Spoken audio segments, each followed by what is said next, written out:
Ο Παστέρ αυτό που έκανε ήταν να πάρει δείγματα τόσο από τις καλές όσο και από τις κακές παρτίδες της εταιρείας του Bigot.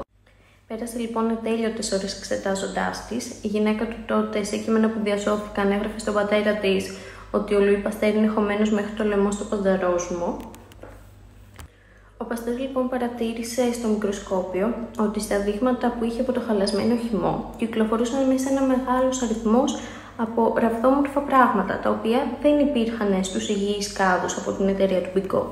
Οι επιστήμονες είχαν δει μέχρι τότε μικρόβια, τα οποία όμως τα θεωρούσαν ασήμαντα παραπροϊόντα των ασθενειών.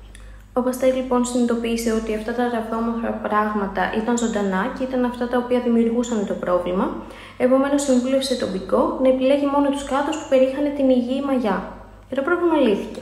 Η ανακάλυψη του Παστέρ ότι τα μικρόβια είναι ζωντανοί οργανισμοί τα οποία μπορούν να προκαλέσουν ασθένειες αποτέλεσε την απαρχή της μικροβιολογίας και ήταν το σημαντικό κομμάτι το οποίο οδήγησε στην πρόληψη πάρα πολλών ασθενειών.